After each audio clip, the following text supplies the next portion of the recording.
সালামু আলাইকুম শাহেদ, আমরা শুরু করতে পারি। السلام عليكم ورحمة الله وبركاته. أعوذ بالله من الشيطان الرجيم. بسم الله الرحمن الرحيم. ألف لام ميم. الله لا إله إلا هو الحي القيوم. نزل عليك الكتاب بالحق مصدقا لما بين يديه وأنزل التوراة والإنجيل من قبل هدى للناس وأنزل الفرقان. إن الذين كفروا بآيات الله لهم عذاب شديد والله عزيز ذو انتقام. إن الله لا يخفى عليه شيء في الأرض ولا في السماء. هو الذي يصوركم في الأرحام كيف يشاء.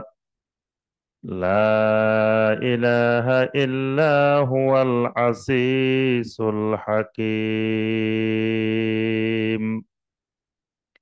اللهم صل على محمد وعلى آل محمد كما صليت على إبراهيم وعلى آل إبراهيم إنك حميد مجيد. اللهم بارك على محمد وعلى آل محمد كما باركت على إبراهيم وعلى آل إبراهيم إنك حميد مجيد. আল্লাহ রাব্বুল আলামিনের দরবারে কোটি কোটি শুকরিয়া যে মহান রাব্বুল আলামিন আমাদেরকে পবিত্র শাহরু রমাদানের পরে পুনরায় রোড টু সাকসেস কর্তৃক আয়োজিত আমাদের নিয়মিত প্রতি মঙ্গলবারের সাপ্তাহিক দ্বীনি মাজলিস, দ্বীনি হালাকায় আল্লাহ রাব্বুল আলামিন আমাদেরকে উপস্থিত হওয়ার পরে আল্লাহ সুবহানাহু ওয়া তাআলার নাজিলকৃত কালামে হাকিম থেকে কয়েকটি আয়াতে কারিমার সংক্ষিপ্তভাবে তাফসীর করার এবং শোনার তৌফিক দিয়েছেন। সে মহান রব্বুল আলামিনের শুকর আদায় করি, সকলে বলি আলহামদুলিল্লাহ। সম্মানিত ভাই ও বোনেরা, আমাদের ধারাবাহিক কোরআনুল কারীমের তাফসীরে আমরা ইতিপূর্বে সূরা আল বাকারার তাফসীর আমরা শেষ করেছি। আজকে আমাদের সূরা আলে ইমরানের প্রথম পর্বের তাফসীর হবে ইনশাআল্লাহ। সূরা আলে ইমরান এটি কোরআনে কারীমের গুরুত্বপূর্ণ একটি সূরা এবং বড় বড় যতগুলো কোরআনে কারীমের সূরা আছে এই সূরাগুলোর মধ্য থেকে অন্যতম একটি সূরা হলো সূরা আলে ইমরান। এই সূরাটির মধ্যেও 200টি আয়াতে কারিমা রয়েছে। কোরআনে কারিমের প্রথম দিকে আল্লাহ রাব্বুল আলামিন যেই বড় বড় সূরাগুলো নাজিল করেছেন, তন্মধ্যে এটি অন্যতম একটি সূরা। এই সূরাটিও মাদানী সূরা, অর্থাৎ এই সূরার আয়াতে কারিমাগুলো নবী সাল্লাল্লাহু আলাইহি ওয়াসাল্লামের হিজরতের পরবর্তীতে আল্লাহ রাব্বুল আলামিন নাজিল করেছেন। মাদানী সূরা যেগুলো, এই সূরাগুলোর বৈশিষ্ট্য হলো এই সূরাগুলোর মধ্যে আল্লাহ রাব্বুল আলামিন তাওহীদ, রিসালাত, আখিরাতের বর্ণনার পাশাপাশি শরীয়তের হুকুম আহকাম, বিধিবিধান এগুলো আল্লাহ রাব্বুল আলামিন মাদানী সূরাগুলোর মধ্যে বর্ণনা করেছেন। মাক্কী সূরাগুলোর মধ্যে শরঈ হুকুম আহকাম বর্ণনা করা হয় না। বেশিরভাগ অংশ জুড়ে আল্লাহ রাব্বুল আলামিনের তাওহীদ, নবী সাল্লাল্লাহু আলাইহি ওয়াসাল্লামের রিসালাত এবং আখিরাত কেন্দ্রিক আলোচনায় হয়ে থাকে। তো সূরা আলে ইমরান, এই সূরাটি মাদানী সূরা। এর মধ্যে আল্লাহ রাব্বুল আলামিন শরীয়তের অনেকগুলো হুকুম আহকাম, বিধিবিধান বর্ণনা করেছেন।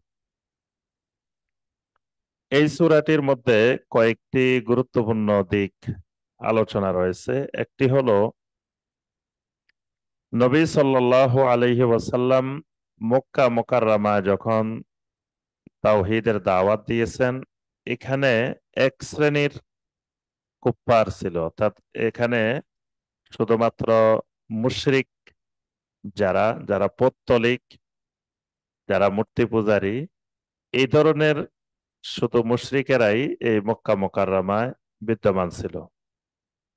কিন্তু নবী সাল্লাল্লাহু আলাইহি ওয়াসাল্লাম হিজরত করে যখন মদিনা মুনাওয়ারায় গেলেন, সেখানে পৌত্তলিকদের পাশাপাশি ইহুদি এবং নাসারাদেরও বসবাস ছিল, যেই জাতিগুলোর কাছে আল্লাহ রাব্বুল আলামিন আগে কিতাব নাজিল করেছিলেন।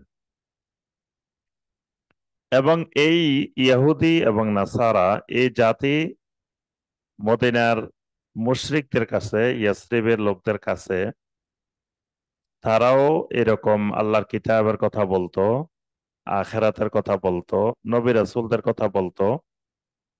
তো এখানে আল্লাহ রাব্বুল আলামিন শুধু মুশরিকদেরকে লক্ষ্য করে আল্লাহ পাক আয়াতে কারিমাগুলোতে কথা না বলে ইহুদি এবং নাসারাদেরকেও আল্লাহ রাব্বুল আলামিন, আহলে কিতাবদেরকেও এখানে এই সূরার মধ্যে সম্বোধন করে অনেকগুলো আয়াতে কারিমা আল্লাহ রাব্বুল আলামিন নাজিল করেছেন।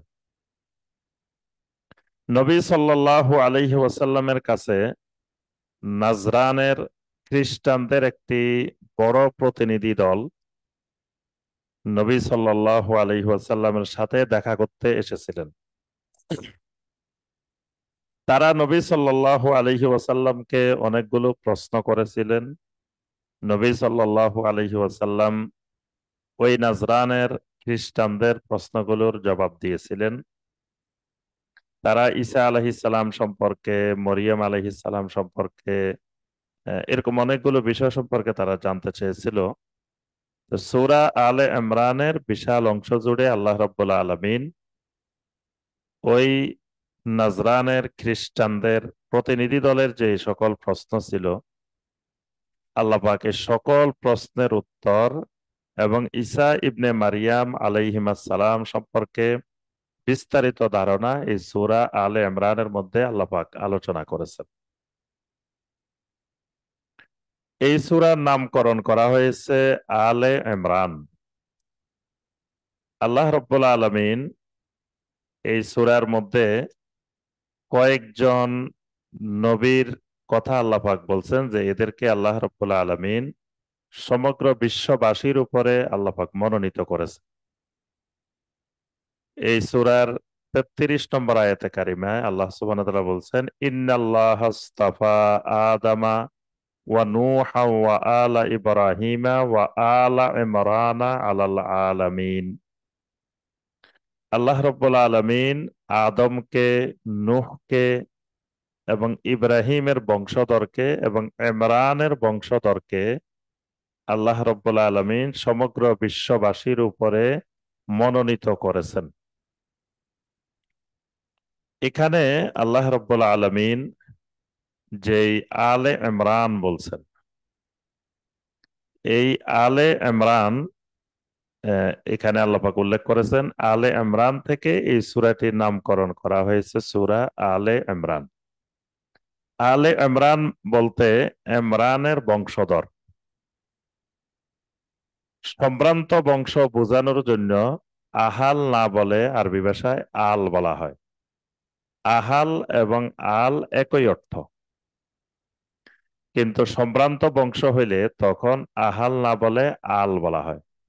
যেমন আলে ইব্রাহিম, আমরা দরুদ পড়ার সময় বলি ওয়ালা আলে ইব্রাহিম কামা সাল্লাইতা আলা ইব্রাহিম ওয়ালা আলে ইব্রাহিম, আল্লাহুম্মা সাল্লি আলা মুহাম্মদ ওয়ালা আলে মুহাম্মদ। এ আলে মুহাম্মদ, আলে ইব্রাহিম, আলে ইমরান। আবার সেই সম্ভ্রান্ত দ্বীনের দিক থেকে হোক বা দুনিয়ার দিক থেকে হোক, দুনিয়াবি দিক থেকে হলেও আরবি ভাষায় এটাকে আল ব্যবহার করা হয়। কোরআনেও আল্লাহ পাক সেটাকে আল ব্যবহার করছেন। যেমন আলে ফেরাউন, ফেরাউনের বংশধরের ক্ষেত্রেও আল্লাহ সুবহানাহু ওয়া তাআলা আল ব্যবহার করছেন। তাহলে ইমরান, আলে ইমরান মানে ইমরানের বংশধর। তবে এই ইমরান কে, এটা নিয়ে মুফাসসিরিনে কেরামদের মধ্যে অনেকগুলো মতামত পাওয়া যায় যে ইমরানটা কে। তন্মধ্যে প্রসিদ্ধ মত হলো, বেশিরভাগ মুফাসসিরিনে কেরাম ইমরান বলতে এখানে মারিয়াম আলাইহিস সালামের বাবাকে বুঝিয়েছেন। মারিয়াম আলাইহিস সালামের আব্বার নামও ছিল ইমরান, যিনি জাকারিয়া আলাইহিস সালাম এবং এই ইমরান আহ, দুইজনের স্ত্রী বোন ছিল। অর্থাৎ মারিয়াম আলাইহিস সালামের বাবা ইমরান আর মারিয়াম আলাইহিস সালামের খালু জাকারিয়া আলাইহিস সালাম।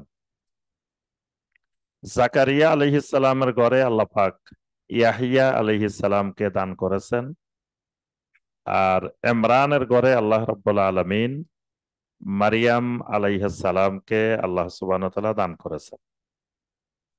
তো এখানে যেহেতু ঈসা আলাইহিস সালামের ঘটনাটা বেশিরভাগ অংশে বর্ণনা করা হয়েছে, মারিয়াম আলাইহিস সালামের কথা বর্ণনা করা হয়েছে, এই কারণে মুফাসসিরিনে কেরামদের অধিকাংশের মত এখানে ইমরান বলতে মারিয়াম আলাইহিস সালামের পিতাকে বোঝানো হয়েছে।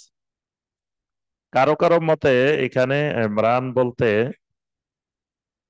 অন্য একজনকেও বোঝানো হতে পারে।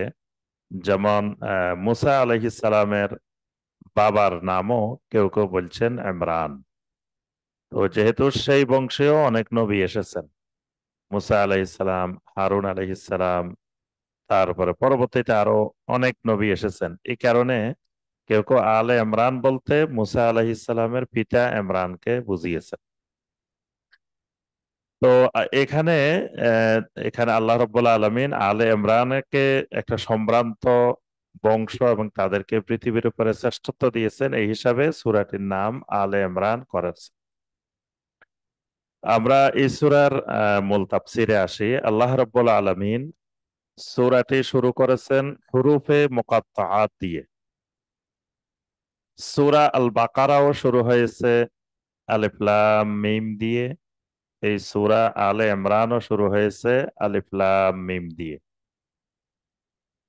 আর যারা ইমানদার, যারা আর রাসিখুনা ফিল ইলম, আল্লাহ পাক বলছেন যাদের ভিতরে এলমের গভীরতা আছে, তারা হুরুফে মুকাত্তাআত নিয়ে গবেষণা করে না। কারণ এটা নিয়ে গবেষণা করার প্রয়োজন নেই। হুরুফে মুকাত্তাআত গুলোর অর্থ আমাদের জানা প্রয়োজন নাই। জানা প্রয়োজন হইলে আল্লাহ রসুল সাল্লাল্লাহু আলাইহি ওয়াসাল্লাম আমাদের কাছে ব্যাখ্যা করে জানাই দিতেন। কিন্তু যাদের অন্তরে বক্রতা আছে, যাদের জাইগের রোগ, জাইগ অন্তরের একটি বড় রোগ, বক্রতার রোগ, অন্তর বাঁকা হয়ে যাওয়া, এই রোগ যাদের মধ্যে আছে, তারা সবসময় আয়াতে মুহকামাত, স্পষ্ট আয়াতে কারিমার রেখে তারা ওই মুতাশাবিহাত আয়াতগুলো নিয়েই ব্যস্ত থাকে। আমরা বর্তমানেও আমাদের সমাজে কিছু মানুষকে দেখি, তারা সব সময় কোরআনে কারিমের যে আয়াতগুলো দ্ব্যর্থবোধক বা যেগুলোর অর্থ অস্পষ্ট বা যেগুলো ব্যাখ্যা সাপেক্ষ বিষয়, ওই আয়াতগুলো নিয়েই ভ্রান্ত মত, যারা ভ্রান্ত ফেরকার অনুসারী, তারা এইগুলো নিয়ে বেশি ব্যস্ত থাকে। যেমন বাউল বাউল সম্প্রদায় যারা আছে, এরা দেখবেন যে সবসময় এই আলিফ লাম মিম, আলিফ লাম মিমের এত অর্থ আছে, কোন মৌলবী আছে কোন মোল্লা আছে যে সে এটার অর্থ বাইর করতে পারবো, সে বাইর করে ফেলছে। মানে এরকম কোরআনে কারিমের যেই যেই আয়াতগুলোর মধ্যে মুতাশাবিহাত অস্পষ্ট, তারা এগুলো নিয়েই রাস্তাঘাটে মানুষের কাছে এগুলোই তুলে ধরার চেষ্টা করে। এদের অন্তরে বক্রতার রোগ, জাইগের রোগ ঢুকে গেছে। বর্তমানে যারা হাদিস অস্বীকারী, তারাও কোরআনে কারিমের যে আয়াতগুলোতে ব্যাখ্যা সাপেক্ষ আয়াত, সেগুলোর ব্যাখ্যা না গ্রহণ করে নিজে নিজেই তারা বুঝে এবং নিজে নিজেই মানুষকে বিভ্রান্ত করার চেষ্টা করে। আল্লাহ রাব্বুল আলামিন বলছেন, মা ফাররাতনা ফিল কিতাবি মিন শাই, যে এই কিতাবের মধ্যে আমি কোনো কিছুই বাদ রাখি নেই। তার অর্থ হলো কি, এখানে এই কিতাবের মধ্যে মানুষের কি সব রোগের চিকিৎসা, আপনার তার জ্বর হলে কি খাইতে হবে, তারপরে আপনার কার্ডিওলজির সমস্যা হলে কি করতে হবে, নিউরোলজির সমস্যা হলে কি করতে হবে, এগুলো কি কোরআনে সব আছে? অর্থাৎ কোরআনে কারিমে মা ফাররাতনা ফিল কিতাবে মিন শাই বলতে কি বোঝানো হয়েছে, এটার ব্যাখ্যা আছে, এটা ব্যাখ্যা সাপেক্ষ বিষয়। কোরআনে কারিমের মধ্যে সব আছে বলতে সবকিছুর মূল উৎস, সোর্স এখানে দেওয়া আছে, এখান থেকে গবেষণা করে রিসার্চ করে ইজতিহাদ করে বের করতে হবে। কিন্তু এরা এই আয়াতে কারিমের বিকৃত ব্যাখ্যা করে, বলে যে কোরআনে কারিমে স্বয়ং সম্পূর্ণ, কোরআনে কারিমের মধ্যে সব আছে, আর হাদিসের দরকার নেই। তা আল্লাহ রাব্বুল আলামিন তো এখানে এই কথা বলেন নাই, এটা তারা নিজেরাই মন গড়া ব্যাখ্যা বানিয়ে নিয়েছে। এই কারণে যুগে যুগে যত বিকৃত আকিদা, ভ্রান্ত আকিদার অনুসারী ছিল, তারা আয়াতে মহকামাত রেখে আয়াতে মুতাশাবিহাতের পিছনে, অস্পষ্ট আয়াতগুলোর পিছনে লেগে থাকতো। তা আল্লাহ পাক এই সূরার প্রথমেও হুরুফে মুকাত্তাআত বলছেন, এই জন্য আরবি ভাষায় হুরুফে মুকাত্তাআত দিয়ে মানুষকে দৃষ্টি আকর্ষণ করা হয়, মনোযোগ সৃষ্টি করা হয়। এই কারণে আল্লাহ রাব্বুল আলামিন এই সূরার প্রথমেও বলছেন আলিফ লাম মিম। হুরুফে মুকাত্তাআতের পরে সবচেয়ে গুরুত্বপূর্ণ কথা, হয় আল্লাহ পাক কোরআনে কারিমের কথা বলবেন, অথবা আল্লাহ রাব্বুল আলামিনের তাওহীদের কথা বলবেন। এই দুইটাই হলো কোরআনে কারিমের সবচাইতে গুরুত্বপূর্ণ কথা। তো সূরা আল বাকারার শুরুতে যে হুরুফে মুকাত্তাআত, সেখানে আল্লাহ পাক আলিফ লাম মিমের পরে বলছেন যালিকাল কিতাবু লা রাইবা ফীহ, সেখানে আল্লাহ পাক কোরআনে কারিমের কথা বলছেন, কিতাবের কথা বলছেন। আর এই সূরার হুরুফে মুকাত্তাআতের পরে আল্লাহ রাব্বুল আলামিন আল্লাহ সুবহানাহু ওয়া তাআলার তাওহীদের কথা বলছেন। আল্লাহু লা ইলাহা ইল্লা হুয়াল হাইয়ুল কাইয়্যুম। আল্লাহু, আল্লাহ হলেন তিনি, এখানে আল্লাহ পাক নিজের পরিচয় তুলে ধরছেন। আল্লাহ হলেন তিনি, লা ইলাহা ইল্লাহু, তিনি ব্যতীত আর সত্য হক আর কোনো মাবুদ নাই। আল্লাহ হলেন তিনি, যিনি ছাড়া আর কোথাও সত্যিকারের কোনো মাবুদ নাই। আল হাইয়ুল কাইয়্যুম, আল্লাহর আরো পরিচয় হলো তিনি আল হাইয়্যু, তিনি চিরঞ্জীব, তিনি আল হাই, তার কোনো মৃত্যু নাই। কুল্লু মান আলাইহা ফান ওয়া ইয়াবকা ওয়াজহু রাব্বিকা যুল জালালি ওয়াল ইকরাম। সূরা রহমানের মধ্যে আল্লাহ পাক বলছেন কুল্লু মান আলাইহা ফান, সবকিছুই, সকল জিনিসেই ধ্বংস হয়ে যাবে। ওয়াইয়াবকা ওয়াজহু রাব্বিকা, শুধুমাত্র অবশিষ্ট থাকবে আল্লাহ রব্বুল আলমিনের চেহারা, আল্লাহ রব্বুল আলমিনের মুখমণ্ডল। তাহলে আল্লাহ সুবহানাহু ওয়া তাআলা হলেন আল হাই, চিরঞ্জীব। আল কাইয়ুম, তিনি হলেন সবকিছুকে কায়েম রাখার মালিক। কায়েম থেকে কাইয়ুম, অর্থাৎ আসমান জমিন সমগ্র মাখলুকাতকে যিনি কায়েম রাখেন, যিনি সবকিছুকে পরিচালনা করেন, যিনি সবকিছুকে তার হাতে শক্তভাবে নিয়ন্ত্রণ করেন।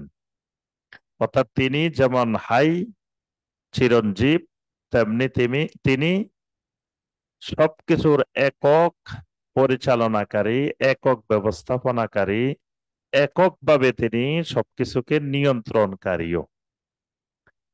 নাজ্জালা আলাইকাল কিতাবা বিল হক, আর যে আল্লাহর পরিচয় দেওয়া হলো, যিনি লা ইলাহা ইল্লাহু, যিনি আল হাই, যিনি আল কাইয়ুম। নাজ্জালা আলাইকাল কিতাব, তিনি আপনার উপরে এই কিতাবটি অবতীর্ণ করেন। মুশরিকদের কুফফারদের প্রশ্ন, এই কিতাব কে নাজিল করে? কেউ বলে যে মুহাম্মদ সাল্লাল্লাহু আলাইহি সাল্লামের কাছে জিন আসে, জিনে দিয়ে যায়। কেউ বলে বিভিন্ন কবি আসে, কেউ বলে বিভিন্ন ফেরেশতা আসে, বিভিন্ন জন এসে বানাই দিয়ে যায়। আল্লাহ পাক বলেন, কেউ এই কিতাব বানায় না, কেউ এই কিতাব অবতীর্ণ করে না, যে আল্লাহর আমি পরিচয় দিলাম এখানে, নাজ্জালা আলাইকাল কিতাব, ওই আল্লাহ আপনার উপরে ধীরে ধীরে পর্যায়ক্রমে এই কিতাবটি অবতীর্ণ করেন। বিল হাক্কে, এই কিতাবটি অবতীর্ণ করেন সত্য সহকারে, হক সহকারে। হক সহকারে মানে এই কিতাবের মধ্যে যা কথা বলা হবে সবগুলো কথা হক। এই কিতাবের মধ্যে মানে সত্যের বাহিরে কোনো কথা নাই, এবং বাস্তবতার সাথে সামঞ্জস্যশীল। এবং যেই কথাগুলো এখানে তুলে ধরা হয় এগুলো প্রত্যেকটাই বাস্তব। এরকম হক সহকারে আল্লাহ রব্বুল আলামিন এই কিতাবটি অবতীর্ণ করেন। মুসাদ্দিকাল লিমা বাইনা ইয়াদাই, তাদের সামনে যে কিতাব আছে সেই কিতাবকেও সত্যায়নকারী। অর্থাৎ পৃথিবীতে যে তাওরাত, ইনজিল, জাবুর যে কিতাবগুলো আছে, এই কিতাবগুলোর মধ্যে যে কথাগুলো আছে ওই কথাগুলোকেই এই কিতাবে কোরআন সত্যায়ন করে। وأنزل التوراة والإنجيل من قبل, ইতিপূর্বেও আল্লাহ রব্বুল আলামিন তাওরাত নাজিল করেছেন, ইনজিল নাজিল করেছেন। যেই আল্লাহ এই কিতাবটা নাজিল করেছেন তিনি ইতিপূর্বে তাওরাতও নাজিল করেছেন, ইনজিলও নাজিল করেছেন। এখানে আল্লাহ রব্বুল আলামিন জাবুরের কথা বলেন নাই, শুধু তাওরাত ইনজিল বলেছেন, কারণ জাবুরের অনুসারী তখন পৃথিবীতে ছিল না, তাওরাত এবং ইনজিলের অনুসারী ছিল। ইহুদিরা তাওরাত অনুসারী দাবি করত, খ্রিস্টানেরা নাসারারা ইনজিলের অনুসারী দাবি করত। এই কারণে আল্লাহ পাক এই দুইটা কিতাবের কথা বলছেন। কোরআনের ক্ষেত্রে বলছেন নাজ্জালা, তাওরাত ইনজিলের ক্ষেত্রে বলছেন আনজালা। নাজ্জালা মানে যেটা একসাথে নাজিল হয় না, ধীরে ধীরে ধীরে ধীরে পর্যায়ক্রমে নাজিল হয়। আর আনজালা মানে এটা একসাথে নাজিল হয়। তাওরাত এবং ইনজিলকে আল্লাহ রাব্বুল আলামিন একসাথে নাজিল করে দিয়েছেন, পুরা তাওরাত একসাথে, পুরা ইনজিল একসাথে। কিন্তু কোরআনে কারিমকে আল্লাহ পাক পৃথিবীতে একসাথে নাজিল করেন নাই, পর্যায়ক্রমে 23 বছরে আস্তে আস্তে ধীরে ধীরে কোরআনে কারিমকে নাজিল করেছেন। এই কারণে আল্লাহ পাক কোরআনে কারিমের শানে বলছেন নাজ্জালা, তাওরাত ইনজিলের শানে বলছেন আনজালা। হুদাল লিন্নাস, এই যা কিতাব নাজিল করা হয়েছে, আল্লাহ পাক যা নাজিল করছেন, তাওরাত, ইনজিল, কোরআন, আরো যত কিতাব নাজিল করছেন, এই সকল কিতাব নাজিলের একমাত্র উদ্দেশ্য হুদাল লিন্নাস, মানুষের হেদায়েতের উদ্দেশ্যে। মানুষকে হেদায়েতকারী রূপেই কিতাবগুলোকে আল্লাহ পাক নাজিল করেছেন। অর্থাৎ কিতাব নাজিলের উদ্দেশ্যই হলো পৃথিবীর মানুষ যাতে হেদায়েত লাভ করতে পারে। তাহলে পৃথিবীর মানুষের হেদায়েত লাভের মাধ্যম হলো কোরআনে কারিম। তাহলে কোরআনে কারিমের সাথে সম্পৃক্ত না হইলে কোনো ব্যক্তি যথার্থ আল্লাহর হেদায়েত লাভ করবে না। সে যদিও কিছু হেদায়েত লাভ করে, কিন্তু সেটা প্রকৃত হেদায়েত না। প্রকৃত হেদায়েত লাভ করতে হলে অবশ্যই তাকে যে কিতাবটি হুদাল লিন্নাস, সেই কিতাবের সাথেই তার সম্পর্ক গড়ে তুলতে হবে। এরপর আল্লাহ সুবহানাহু ওয়া তাআলা বলেন ওয়া আনজালাল ফুরকান, তিনি খালি তাওরাত ইনজিল এই কোরআন এগুলো নাজিল করেন না, সাথে সাথে তিনি ওয়া আনজালাল ফুরকান, তিনি ফুরকানও অবতীর্ণ করেছেন। এখানে ফুরকান মানে কি? এখানে ফুরকান মানে হলো আম্বিয়া আলাইহিমুস সালামের মুজিজা, নবী রাসূলদের মুজিজা। মুজিজা গুলো হক বাতিলের পার্থক্যকারী। কারণ পৃথিবীর মানুষ বুঝবে কিভাবে যে উনি যে আল্লাহর নবী, উনি যে আল্লাহ রসুল? তো বোঝার মাধ্যম হলো এই আল ফুরকান, মুজিজাত, বাইয়িনাত। কোরআন কারীমের কোন আয়াতে মুজিজাকে বলছেন বাইয়িনাত, কোন আয়াতে বলছেন ফুরকান। অর্থাৎ হক বাতিলের, সত্য মিথ্যার পার্থক্যকারী হলো এই মুজিজাত।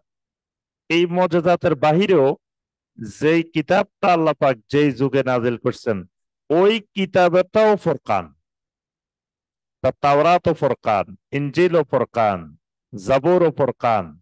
কারণ এই কিতাবগুলো প্রত্যেকটা কিতাব হক বাতিলের পার্থক্যকারী। এই কিতাবের মাধ্যমে বোঝা যাবে কোনটা হক, কোনটা বাতিল। ইন্নাল্লাযীনা কাফারু বিআয়াতিল্লাহি লাহুম আযাবুন শাদীদ, অবশ্যই যারা কুফরি করবে আল্লাহর আয়াতগুলোর সাথে, অর্থাৎ এই যে আয়াতগুলো আল্লাহ রাব্বুল আলামিন নাজিল করেছেন, এই আয়াতে কারিমাগুলোর সাথে যারাই কুফরি করবে, লাহুম আযাবুন শাদীদ, তাদের জন্য আছে কঠোর আযাব, কঠোর শাস্তি। ওয়াল্লাহু আজিজুন যুনতিকাম, আল্লাহ রাব্বুল আলামিন আজিজ। আল্লাহর একটা সিফাত হলো তিনি মহা পরাক্রমশালী, তিনি মহা শক্তিশালী। যুনতিকাম, তিনি মহা প্রতিশোধ গ্রহণকারীও। তিনি যেমন আজিজ, তেমন তিনি যুনতিকাম। যুনতিকাম মানে প্রতিশোধ গ্রহণকারী। আল্লাহ রাব্বুল আলামিন মহা প্রতিশোধ গ্রহণকারীও। ইন্নাল্লাহা লা ইয়াখফা আলাইহি শাইউন ফিল আরদি ওয়ালা ফিস সামা, অবশ্যই আল্লাহ রাব্বুল আলামিন তিনি, যার কাছে আসমানের কোনো কিছু, জমিনে কোনো কিছু গোপনীয় নাই। আল্লাহ রাব্বুল আলামিনের কাছে আসমানে বা জমিনে যাররা পরিমাণ জিনিসও আল্লাহর অগোচরে, আল্লাহর গোপনে নাই।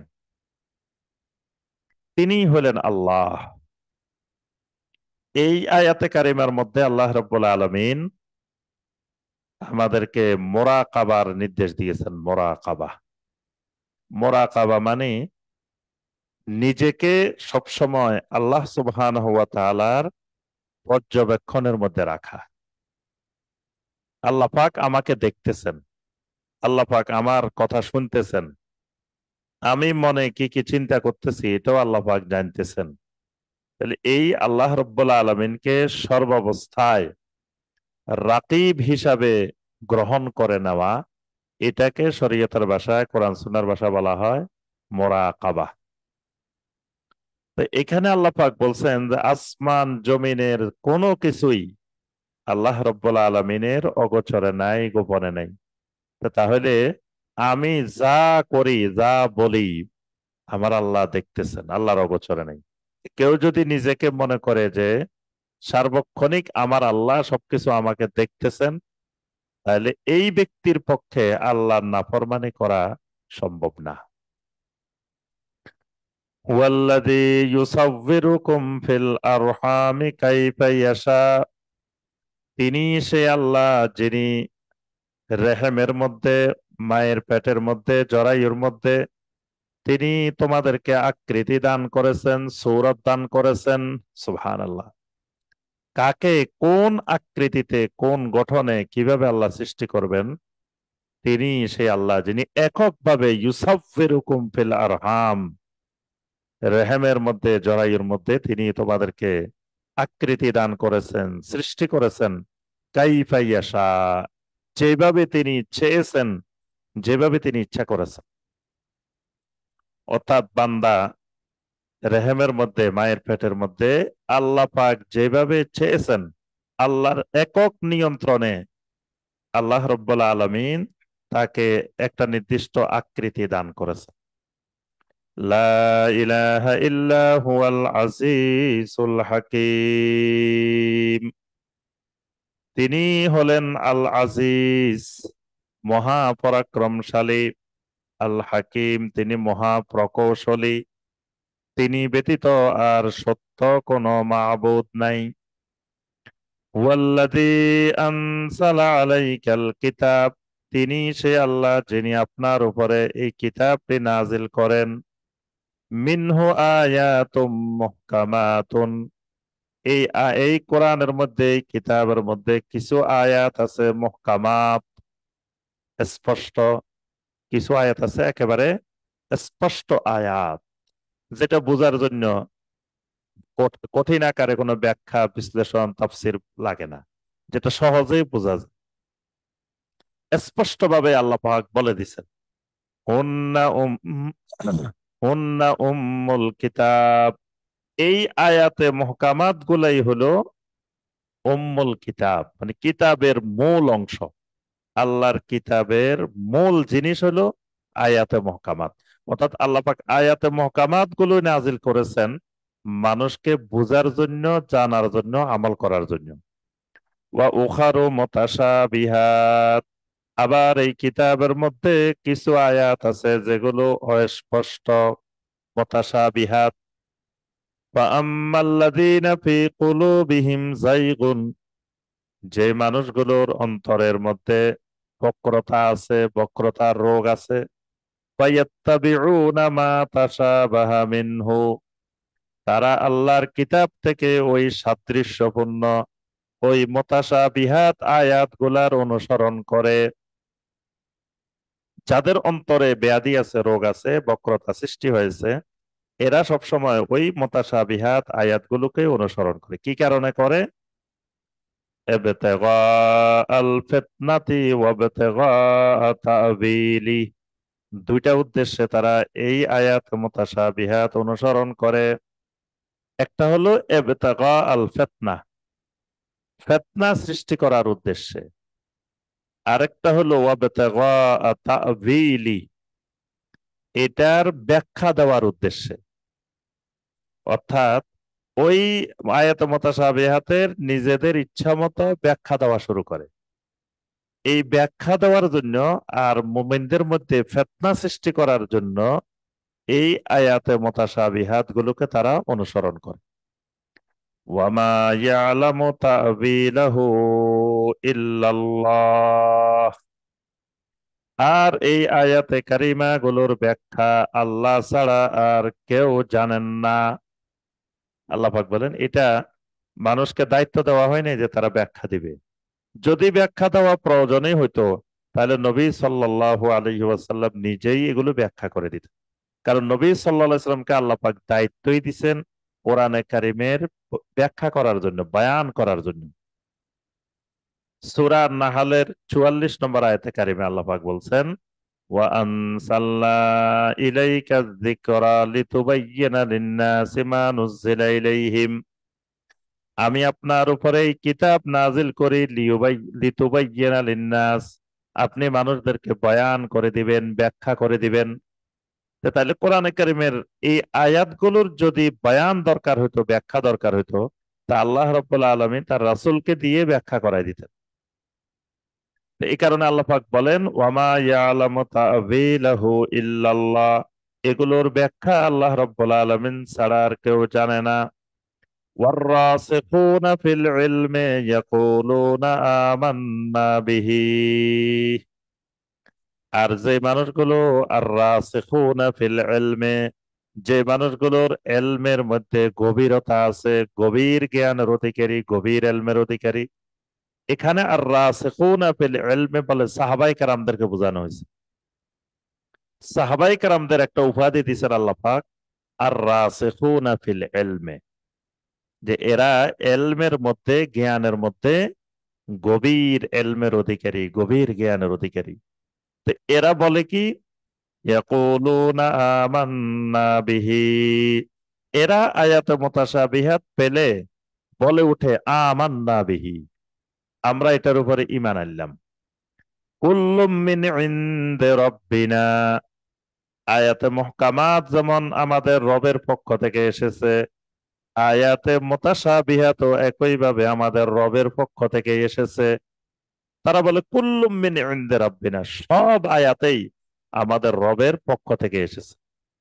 ওয়ামা ইয়াযাক্কারু ইল্লা উলুল আলবাব, আর জ্ঞানবান সম্প্রদায় ছাড়া এর থেকে কেউ উপদেশ গ্রহণ করে না।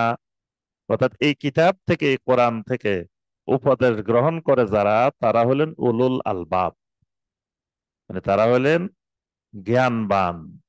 তাদের মধ্যে মেধা আছে, তাদের মধ্যে জ্ঞান আছে, তাদের মধ্যে জ্ঞানের তীক্ষ্ণতা আছে।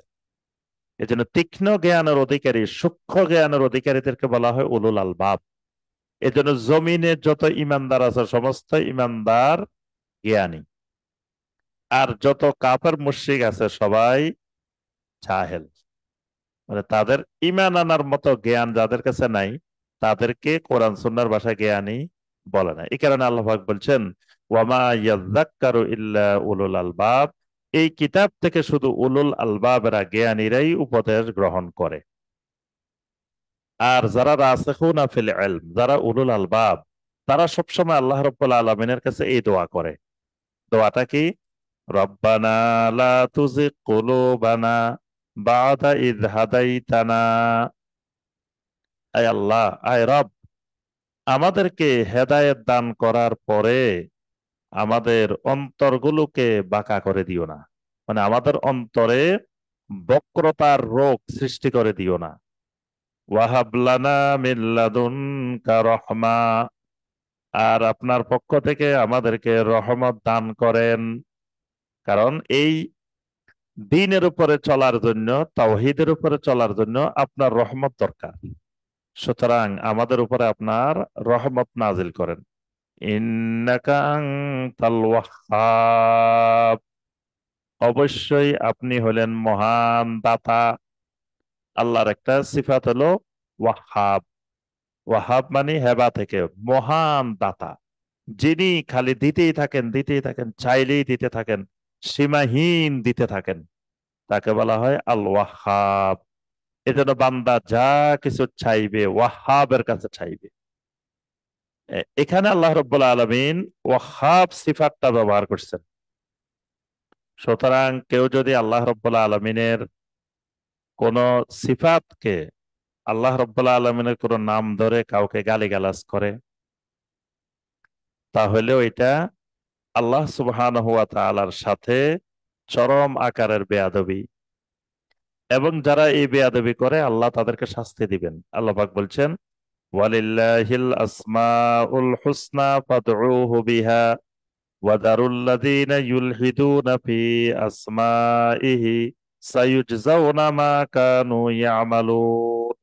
আল্লাহর অনেক সুন্দর সুন্দর নাম আছে, তোমরা এই নামগুলো দ্বারা আল্লাহর কাছে চাও, আল্লাহর কাছে দোয়া করো।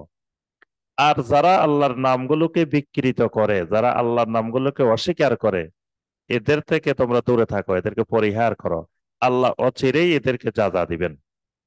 তাহলে ওয়াহাব আল্লাহর একটা সুন্দর নাম। এই নামকে ধরে যদি কাউকে গালি দে যে তুমি ওহাবি, তো ওহাবি বলে গালি দে, ওহাবি হওয়া তো নেয়ামতের ব্যাপার, সৌভাগ্যের ব্যাপার। ওহাবি মানে আল্লাহওয়ালা, যে ওহাবের একান্ত অনুগত বান্দা। তো কেউ যদি আল্লাহর একান্ত অনুগত বান্দা হওয়ার কারণে তাকে গালি দে, তো বুঝতে হবে তার অন্তরের মধ্যে বক্রতার রোগ আছে। আল্লাহ পাক তার অন্তর বাঁকা করে দিছেন। এই জন্য দোয়ার সাথে কিন্তু আল্লাহ পাক এই নামটা বলছেন আরেকটি বিষয় খেয়াল রাখতে হবে, ওয়াহাবের ফার্সি শব্দ হলো খাজা। ওয়াহাবের ফার্সি হলো খাজা। খাজা মানে দাতা। খাজা মানে যার কাছে চাইলেই সব দেন। এই খাজা, এই জন্য কোনো মানুষকে খাজা বলা যাবে না। খাজা এটা আল্লাহর সিফাত। তো খাজা মঈনুদ্দিন চিশতি রাহিমাহুল্লাহকে খাজা বলে কেন? ওই যে আল্লাহর দন রাসূলকে দিয়া আল্লাহ গেছেন গায়েব হইয়া, রাসূলের দন খাজারে দিয়া রাসূল গেছেন গায়েব হইয়া। এখন খাজা তো সব দন নিয়ে আজমিরে বসে আছে, তাহলে আল্লাহ তো খাজা। তা আল্লাহর কাছে এখন আর খাজা নাই, খাজা তো চলে এসছে মঈনুদ্দিন চিশতির কাছে। এই শিরিকি ধারণা, এই শিরিকি কথা, এই জন্য জমিনে মানুষকে তারা শিরিক করতে করতে খাজা বানিয়ে দিয়েছে। এই কারণে কোনো মানুষকে খাজা বলা যাবে না, এটা আল্লাহর সিফাত। আল্লাহ রব্বুল আলমিনে খাজা। আল্লাহ সুবহানাহু ওয়া তাআলা হলেন গাউসুল আজম। তারা পৃথিবীর মানুষকে বানাই দিচ্ছে গাউসুল আজম। কারণ তারা মনে করে আল্লাহর ক্ষমতা আব্দুল কাদের জিলানী রাহমাহুল্লাহকে দিয়ে দিছে। আব্দুল কাদের জিলানী রাহমাহুল্লাহ পেটের দিকে ইশারা করি মেয়েকে ছেলে বানাই ফেলছে, কত মরা মানুষ জিন্দা বানাই ফেলছে। তারপরে এক মনকার নকিরকে মার দেওয়ার পরে মনকার নকির ভয়ে এখন আর বাগদাদের কবরস্থানে আসে না। আব্দুল কাদের জিলানী রাহমাহুল্লাহ নামে কত মিথ্যা মানে কারামত। তারা মনে করে যে এই আল্লাহর ক্ষমতাগুলো তো সব আব্দুল কাদের জিলানী রাহমাহুল্লাহ পেয়ে গেছে। এই কারণে তারা তাকে গাউসুল আজম বানাই নিছে। এখানে এই ওয়াহাব হলেন আল্লাহ, আল্লাহ হলেন দাতা। রব্বানা ইন্নাকা জামিউন নাস লিয়াউমিন লা রাইবা ফীহ ইন্নাল্লাহা লা ইউখলিফুল মিআদ। রব্বুল আলামিন ইন্নাকা জামিউন নাস, আপনি হলেন জামিউন নাস। আপনি হলেন জামিউন নাস, মানে রবের একটা অর্থ হলো জামে, একত্রিতকারী। আল্লাহ রব্বুল আলামিন সমস্ত মানুষকে একত্রিতকারী। লিয়াউমিন, একদিন, অর্থাৎ কিয়ামতের দিনে আপনি সকল মানুষকে একত্রকারী। লা রাইবা ফি, এই ব্যাপারে কোনো ধরনের সন্দেহের অবকাশ নাই। ইন্নাল্লাহা লা ইউখলিফুল মিআদ, অবশ্যই আল্লাহ রাব্বুল আলামিন কোনো ওয়াদা, কোনো অঙ্গীকার তিনি ভঙ্গ করেন না, খেলাপ করেন না। আমাদের দেশে আজানের দোয়ার পরে ইন্নাকা লা তুখলিফুল মিআদ পড়ে, ইন্নাকা লা তুখলিফুল মিয়াদ। কিন্তু হাদিসের মধ্যে যেখানে আজানের দোয়া আছে সেখানে ওয়াত্তা পর্যন্ত আছে। আতি মুহাম্মাদানিল ওয়াসিলা ওয়াল ফাদিলা ওয়া বাআসহু মাকামাম মাহমুদানিল্লাযী ওয়াত্তা, এখানেই শেষ আজানের দোয়া। কিন্তু আমাদের দেশে ইন্নাকা লা তুখলিফুল মিয়াদ, ইন্নাকা লা তুখলিফুল মিয়াদ এটা কোরআনে কারিমের আয়াত, কিন্তু এটা ওখানে দোয়া হিসাবে বর্ণনা করা হয় নাই। ইন্নাল্লাযীনা কাফারু লান তুগনিয়া আনহুম আমওয়ালুহুম ওয়ালা আওলাদুহুম মিনাল্লাহি শাইআ ওয়া উলাইকা হুম ওয়াকুদুন নার। কুফরীর যতগুলো ভয়াবহ পরিণতি আছে, কুফরীর অনেক কঠিন ভয়াবহতা আছে। ইমানের বিপরীত কুফর। কুফর করলে ইমান নষ্ট হয়ে যায়, কুফরের দ্বারা আমল সব নষ্ট হয়ে যায়, কুফরের দ্বারা শাররুল বারিয়া হয়ে যায়, সৃষ্টির সবচেয়ে নিকৃষ্ট হয়ে যায়, কুফরের দ্বারা মানুষ নাপাক হয়ে যায়। কুফরের অনেক ক্ষতিকর ভয়াবহতার মধ্যে একটা ক্ষতিকর দিক হইল ইন্নাল্লাযীনা কাফারু লান তুগনিয়া আনহুম আমওয়ালুহুম ওয়ালা আওলাদুহুম মিনাল্লাহি শাইআ। যারা কুফরি করবে তাদের ধন সম্পদ, তাদের সন্তান সন্ততি আল্লাহ রাব্বুল আলামিনের কাছে কোনো কিছুই তাদের কাজে লাগবে না, উপকারে আসবে না। তাদেরকে কিয়ামতের ময়দানে তাদের সম্পদ, তাদের সন্তান সন্ততি আল্লাহর পাকড়াও থেকে রক্ষা করতে পারবে না, কিছুই করতে পারবে না। ওয়া উলাইকা হুম ওয়াকুদুন নার, কুফরি করলে তারা হবে জাহান্নামের জ্বালানি, জাহান্নামের ইন্ধন। কাদাবি আলে ফিরআউনা ওয়াল্লাযীনা মিন ক্বাবলিহিম। অতএব যারা আমার রাসূলের সাথে এই ধরনের খারাপ আচরণ করবে, কুফরি করবে, এই কোরআনকে মেনে নিবে না, আমার রাসূলকে মেনে নিবে না, কাদাবি আলে ফিরআউন, তাদের পরিণতিটা হবে আলে ফেরাউনের মতো। আলে ফেরাউনের যে পরিণতি হয়েছিল, তাদেরকে যেভাবে দুনিয়াতে ধ্বংস করে দেওয়া হয়েছিল এবং আখিরাতেও যেমন তাদের জন্য কঠিন আযাব, এদের পরিণতিও হবে ঠিক আলে ফেরাউনের মতো। ওয়াল্লাযীনা মিন ক্বাবলিহিম, আলে ফেরাউনের আগেও যারা এই সমস্ত কাজ করেছিল, কুফরি করেছিল, তাদের যে পরিণতি হয়েছিল, আলে ফেরাউনের আগে আল্লাহ সুবহানাহু ওয়া তাআলা নূহ আলাইহিস সালামের কওমকে ধ্বংস করেছিলেন। তারপরে আলে ফেরাউনের আগে আল্লাহ রাব্বুল আলামিন আদ জাতিকে ধ্বংস করছেন, সামুদ জাতিকে ধ্বংস করছেন, মাদিয়ানকে ধ্বংস করছেন। এই কারণে আল্লাহ পাক বলেছেন, শুধু আলে ফেরাউনের মতো না, তাদের আগে যাদেরকে ধ্বংস করা হয়েছিল, তাদের পরিণতি হবে এদের। কাযযাবু বিআয়াতিনা ফাআখাযাহুমুল্লাহু বিযুনুবিহিম, যখনই আমার আয়াতগুলোকে মিথ্যা প্রতিপন্ন করেছে, তখনই আল্লাহ রাব্বুল আলামিন তাদের পাপের দ্বারা তাদেরকে পাকড়াও করেছেন। ওয়াল্লাহু শাদীদুল ইকাব, আল্লাহ রাব্বুল আলামিন কঠোর শাস্তিদাতা। কুল লিল্লাযীনা কাফারু সাতুগলাবুনা ওয়া তুহশারুনা ইলা জাহান্নাম ওয়া বিইসাল মিহাদ। রাসূল, আপনি কাফেরদেরকে বলে দিন, যারা কুফরি করে তাদেরকে বলে দিন, সাতুগলাবুন, অচিরেই তোমরা পরাজিত হবে, তোমাদের পরাজয়ের সময় ঘনিয়ে এসেছে। দুনিয়াতেও তোমরা যেমন পরাজিত হবে, ওয়া তুহশারুনা ইলা জাহান্নাম, আখিরাতে আল্লাহ রাব্বুল আলামিন তোমাদেরকে জাহান্নামে একত্রিত করবেন। তোমাদেরকে জাহান্নামের দিকে একত্রিত করা হবে, জাহান্নামের দিকে তাড়িয়ে নেওয়া হবে।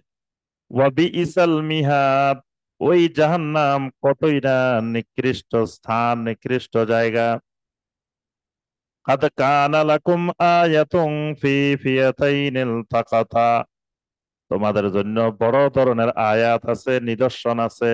ফি ফিয়াতাইনে, ওই দুটি দলের মধ্যে, এল তাকাতা, যেই দুটি দল তোমাদের সামনেই লড়াই লিপ্ত হয়েছিল। এখানে আল্লাহ পাক বদরের যুদ্ধের কথা বলছেন। বদরের যুদ্ধে যে দুটি দল সম্মুখভাবে মোকাবেলা করেছে, এই দুটি দলের মধ্যে তোমাদের জন্য আয়াত আছে, নিদর্শন আছে।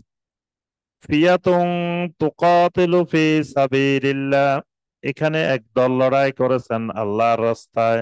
ওয়া উখরা কাফেরা, আরেক দল লড়াই করেছেন কাফের। এক দল আল্লাহর রাস্তায় লড়াই করেছে, আর এক দল কুফরি করে লড়াই করেছে। ইয়ারাউনাহুম মিসলাইহিম রায়াল আইন, তারা তাদের বাহ্যিক দৃষ্টিতে তাদেরকে দ্বিগুণ দেখেছিল। কারা কাদেরকে দ্বিগুণ দেখেছে? এখানে মুফাসসিরিনে কেরাম অনেকগুলা মতামত বর্ণনা করেছে। সাহাবায়ে কেরামের সংখ্যা ছিল বদরে 319 জন, বা 313 জন, বা 319 জন। তো কাফেরদের সংখ্যা এখানে 1000, তাহলে 3 গুণ, মানে মুমিনদের 3 গুণ কাফেরের সংখ্যা। কিন্তু মুমিনেরা যখন তাকাইছে, তখন তারা দেখছে দ্বিগুণ। মানে যদি বেশি দেখে, তাহলে ভয়টা বেশি আসবে। আর যখন কম দেখে, তখন দ্বিগুণকে সাহাবায়ে কেরাম তেমন কঠিন কোনো বিষয় মনে করেন নাই, কেন সাহাবায়ে কেরামের মনোবলটা বেড়ে গেছে। এই কারণে আল্লাহ পাক বলছেন, তারা তাদের দৃষ্টিতে স্বচক্ষে দ্বিগুণ দেখছে। আবার কেউ কেউ বলছেন যে কাফেরেরা, তারা আসছে 1000, সাহাবায়ে কেরামের দিকে যখন তাকাইছে, তখন 313 জনকে, 319 জনকে দেখছে তাদের দ্বিগুণ, 2000 দেখছে। 2000 কোথা থেকে দেখছে? কারণ সাহাবায়ে কেরামের সাথে আল্লাহর ফেরেশতারা ছিলেন, তো তারা ফেরেশতারা সহ তারা তাদের দ্বিগুণ দেখছে। এই দ্বিগুণ দেখার পরে তাদের ভিতরে ভয়টা সৃষ্টি হয়ে গেছে। ওয়াল্লাহু ইউআইয়িদু বিনাসরিহি মান ইয়াশা, আর আল্লাহ রব্বুল আলামিন যাকে চান, যাকে ইচ্ছা করেন তার সাহায্য দিয়ে শক্তিশালী করেন। আল্লাহ কিভাবে শক্তিশালী করেন সাহায্য দিয়ে, সেটা তো তোমরা এই বদরের মধ্যেই দেখেছো। এখানে তোমাদের জন্য আয়াত ছিল। ইন্না ফি যালিকা লাইবরাতাল লিউলিল আবসার। অবশ্যই এই বদরের ঘটনার মধ্যে শিক্ষণীয় বিষয় রয়েছে চক্ষুষ্মান ব্যক্তিদের জন্য, উলিল আবসার যারা, যাদের চোখ আছে দেখার মতো, তাদের জন্য এখানে শিক্ষণীয় বিষয় রয়েছে। এরপর আল্লাহ রব্বুল আলামিন মুমিনদেরকে দুনিয়া দুনিয়ার প্রতি আকৃষ্ট না হয়ে জান্নাতের প্রতি আকৃষ্ট হওয়ার জন্য আল্লাহ রব্বুল আলামিন কিছু নির্দেশনা দিয়েছেন। দুনিয়াতে মুমিনের আল্লাহমুখী হওয়ার ক্ষেত্রে, মানুষ আখিরাতমুখী হওয়ার ক্ষেত্রে, জান্নাতমুখী হওয়ার ক্ষেত্রে যেই জিনিসগুলো বাধা, সেই জিনিসগুলো আল্লাহ পাক মুমিনদেরকে জানিয়ে দিয়ে সতর্ক করে দিয়েছেন যে এই জিনিসগুলোর ব্যাপারে খুব সতর্ক থাকতে হবে। زين للناس حب الشهوات من النساء والبنين والقناطير المقنطرة من الذهب والفضة زين للناس। জমিনে মানুষের জন্য সুশোভিত করে দেওয়া হয়েছে, মানুষের জন্য পৃথিবীটাকে জিনাত বানিয়ে দেওয়া হয়েছে, সাজিয়ে দেওয়া হয়েছে। কি দিয়ে? হুব্বুস শাহাওয়াত, বিভিন্ন ধরনের প্রবৃত্তি, যে জিনিসগুলো চায় এরকম প্রবৃত্তির কামনার জিনিসগুলো দিয়ে, শাহওয়াতের দিয়ে। ফেতনা দুই রকম, একটা ফেতনা তো শাহওয়াত, একটা ফেতনা তো সুবহাত। তো এখানে আল্লাহ পাক ফেতনা তো শাহওয়াত কোনগুলা সেগুলো বর্ণনা করছে। আর সুবহাত হলো আকীদার ফেতনা। সুবহাত হলো কুফরি, শিরিক, নেফাক, বেদাত, এগুলো হলো সুবহাতের ফেতনা। আর শাহওয়াতের ফেতনা হলো মিনান নিসা, এক নম্বর হলো নারী। নারী দিয়ে আল্লাহ পাক দুনিয়ার সামগ্রী সাজিয়ে দিছেন। আবার এই নারী মুমিনের জন্য, মানুষের জন্য ফিতনারও কারণ। এই কারণে নবী সাল্লাল্লাহু আলাইহি ওয়াসাল্লাম বলছেন ইত্তাকুদ দুনিয়া ওয়াত্তাকুন নিসা, তোমরা দুনিয়াকে ভয় করো, নারীকে ভয় করো। কারণ ফা ইন্না আউয়ালা ফিতনাতিন কানাত ফি বানি ইসরাইল ফিন নিসা, বানি ইসরাইলের প্রথম ফিতনা শুরু হয়েছিল নারী দিয়ে।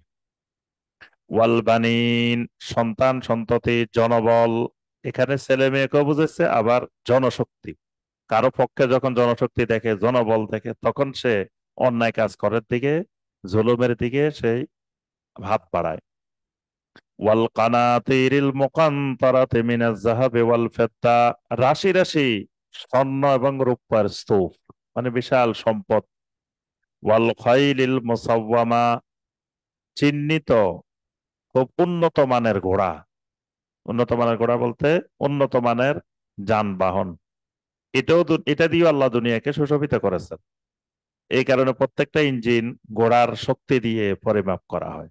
তা আল্লাহ পাক এখানে কোনো ইঞ্জিনের নাম বলেন না, বলছেন ওয়াল খাইলিল মুসাওয়ামা, চিহ্নিত উন্নত মানের ঘোড়া।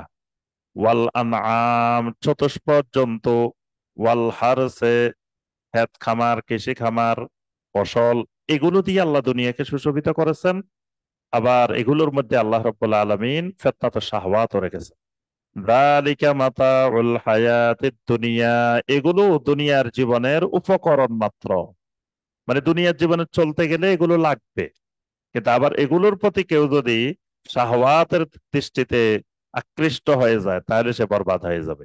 এই জন্য আল্লাহ পাক সতর্ক করে দিয়েছেন যে এই জিনিসগুলোর ব্যাপারে তোমাদেরকে সতর্ক থাকতে হবে, যে এইগুলো দিয়ে দুনিয়াটাকে সুশোভিত করা হয়েছে, আবার এগুলোর মাধ্যমে মানুষ আখিরাতটাকে বরবাদ করে দেয়। ওয়াল্লাহু ইনদাহু হুসনুল মাআব, আর আল্লাহ রাব্বুল আলামিনের কাছে আছে উত্তম আশ্রয়স্থল, উত্তম প্রতিদান।